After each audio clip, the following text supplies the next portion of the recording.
Tes vidéos sont toujours aussi parfaites, Jojol. Déjà, merci à toi. Tu pourras faire une petite vidéo sur tes études, métiers que tu as fait, etc. Merci.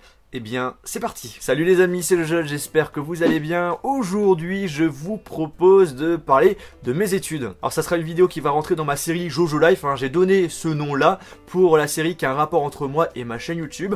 En effet, que vous le vouliez ou non, cette vidéo a un rapport avec ma chaîne, puisque c'est grâce à ce que j'ai fait en études que ça m'a donné envie de continuer justement à faire mes vidéos sur internet, etc. etc. Alors avant de commencer avec l'histoire du bac et tout ce qui va avec, sachez que en réalité au début j'étais pas un très bon élève puisque j'avais des problèmes de compréhension, j'étais dyslexique, donc du coup quand j'étais en école primaire j'étais dans une classe un peu spéciale par rapport aux personnes qui avaient des difficultés en français, donc j'étais dyslexique, j'ai suivi pendant pas mal d'années une orthophoniste. D'ailleurs, je lui fais un petit coucou. En tant que dyslexique, j'ai surtout des problèmes en ce qui concerne l'oral. Vous l'avez peut-être pu l'entendre dans certaines de mes vidéos, quelquefois je fais des fautes d'accord, etc. etc.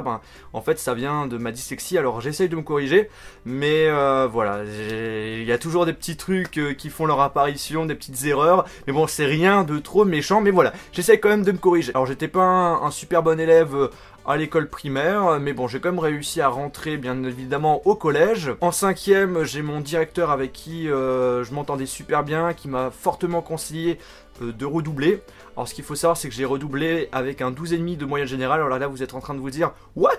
Il a redoublé avec un 12,5 de moyenne générale. Et oui, j'ai redoublé. J'étais dans un collège privé, c'était la Providence à Strasbourg. Et j'ai fait confiance tout simplement au directeur. Et quand j'ai redoublé, et franchement j'ai bien fait de le faire, j'avais des meilleurs résultats, que ce soit en 5e, mais également dans les futures études. En effet, le redoublement, c'est un peu bizarre, mais ça m'a motivé plus, j'ai eu une meilleure organisation au niveau de mon travail. En 3e, j'ai eu mon brevet avec une mention assez bien. D'ailleurs, j'aurais pu avoir la mention bien, il me manquait 0,02 points. Puis après, je rentre au lycée, donc là, j'ai fait un bac S, sciences de l'ingénieur. Donc le bac S, c'est un bac général, et on a soit deux options au choix, selon les lycées, sciences de l'ingénieur ou SVT. Moi j'ai pris sciences de l'ingénieur. En fait au début je voulais devenir ingénieur. J'ai fait donc ma première S, ma terminale S et j'ai eu mon bac S avec une mention bien. Après le bac je me demandais qu'est-ce que je vais faire comme étude. Et en fait ce qu'il faut savoir c'est que durant mon lycée, si je dis pas de bêtises c'était en première, je me suis lancé sur YouTube à réaliser des vidéos. Et en fait il y a quelque chose qui m'a vraiment plu, c'est la communication, le fait de communiquer avec vous. Après, ce qu'il faut savoir aussi, par rapport à mes camarades de classe et par rapport aussi à mon entourage, on m'a conseillé de faire des études dans le domaine du commerce. Du coup, on m'a conseillé de faire un DUT technique de commercialisation que j'ai fait à l'IUT Robert Schuman. Donc du coup, j'ai postulé pour aller dans cette IUT, j'ai été pris d'un coup, donc j'ai eu de la chance. Durant ce DUT, j'ai appris pas mal de choses, de la comptabilité, de l'économie, de la négociation, de la communication, du marketing. Bref, pas mal de bases pour pouvoir se lancer par exemple dans la création d'une entreprise ou pour pouvoir travailler dans le domaine du commerce. Durant la première année de mon DUT, j'ai fait un stage chez Darty d'1 mois, j'étais vendeur et d'ailleurs il faudrait que je fasse une vidéo parce qu'il y a pas mal de choses à raconter sur cette expérience, pas mal de points positifs mais beaucoup de points négatifs. Pour ma deuxième année de DUT, parce que ce qu'il faut savoir c'est qu'un DUT c'est 2 années, pour la deuxième année j'ai fait un projet tutoré.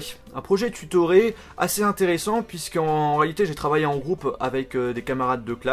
C'était une journée par semaine pendant 6 mois et j'ai travaillé dans une association d'aide pour les handicapés qui s'appelle ADAPI 67. Et franchement j'ai beaucoup apprécié, on a travaillé dans le domaine de la communication, on a fait de la promotion d'un événement, on a créé des outils d'aide à la vente pour l'association. Une super bonne expérience qui m'a ouvert les yeux sur le monde de l'handicap. Durant la deuxième année de DUT, j'avais aussi un stage de 2 mois que j'ai fait dans une entreprise qui s'appelle Lidéo, qui est une entreprise spécialisée B2B, donc B2B c'est entreprise vers entreprise et B2C c'est entreprise vers clients normaux on va dire. Et du coup en fait je m'occupais du service marketing. C'était assez impressionnant puisqu'en fait je faisais, dans ma tête j'étais pas un stagiaire, ce qu'on me demandait c'était vraiment des trucs comme si j'étais un vrai responsable marketing, j'avais vraiment des grosses responsabilités. Et franchement c'était une super bonne expérience, j'ai vraiment kiffé. Et après mon DUT je me suis dit qu'est-ce que je vais faire? Alors deux choix s'offraient à moi.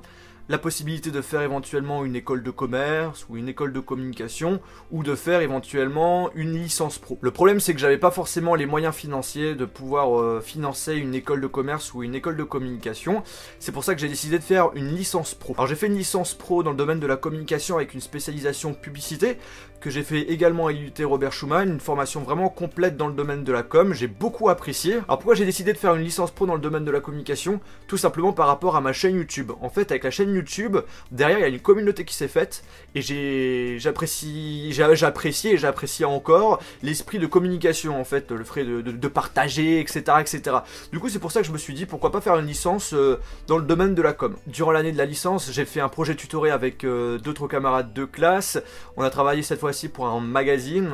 Derrière en fait on était une sorte d'agence de com et on donnait des conseils à un magazine. Le magazine s'appelait Was Magazine et le problème c'est que ce magazine n'a pas du tout fait ce qu'on leur a conseillé et du coup en fait ce qu'il faut savoir c'est que ce magazine n'existe plus actuellement. À la fin de ma licence pro j'avais un stage de 3 mois et demi que j'ai fait chez une agence de communication en Alsace qui s'appelle Media Storming et en fait derrière pour ceux qui connaissent c'est Top Music, la radio Top Music, c'est la première radio indépendante d'Alsace, je leur fais un petit coucou d'ailleurs à l'équipe. En fait franchement c'était une super bonne expérience, j'ai travaillé surtout sur un gros projet site web, j'ai aussi travaillé sur d'autres projets, création de vidéos, etc., etc. Et franchement super bonne expérience, c'était vraiment mon stage que j'ai le plus adoré, l'esprit d'équipe était là, franchement j'ai adoré. Après la licence pro je me suis dit est-ce que je continue mes études ou pas? Alors ce qu'il faut savoir c'est qu'en général quand on fait une licence pro c'est pour travailler par la suite.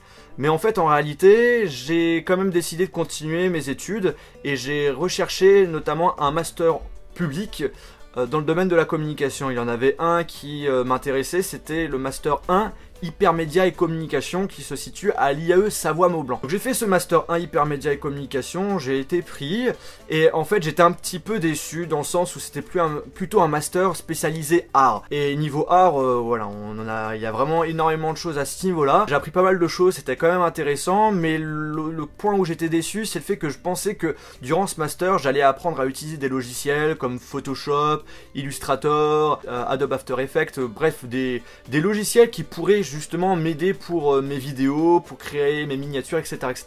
Mais en fait non. Et ce premier année de master, ben je l'ai réussi, je l'ai validé. Il n'y avait pas de stage, mais par contre ce qu'il fallait savoir, c'est que il y avait une journée par semaine qui était dédiée à une expérience professionnelle. Mais en fait j'ai réussi à négocier avec le directeur pour pouvoir faire une journée dédiée à ma chaîne YouTube et il a accepté. Donc c'est un peu quand même grâce à lui que j'ai pu l'année dernière être assez actif sur ma chaîne YouTube. Donc je lui remercie. Et après cette première année de master que j'ai pu valider, bah, j'ai arrêté mes études. Dans la logique, j'aurais dû faire une deuxième année de master ailleurs, mais le problème c'est que j'ai trouvé aucun master qui me convenait. Quand je dis ça, c'est carrément un master qui ne correspond pas à mes objectifs professionnels. Du coup, je me suis dit, bah Johan, ta chaîne YouTube marche plutôt bien, pourquoi ne pas te lancer vraiment à fond sur ce projet et voir si ça marche. Si ça marche, tant mieux, si ça marche pas, bah tant pis, mais voilà, au moins tu auras essayé. Et du coup, depuis septembre 2015, je suis à fond sur ma chaîne YouTube, je vous fais des vidéos continuellement chaque semaine. C'est grâce à vous que je vis ça, que je vis de ma passion.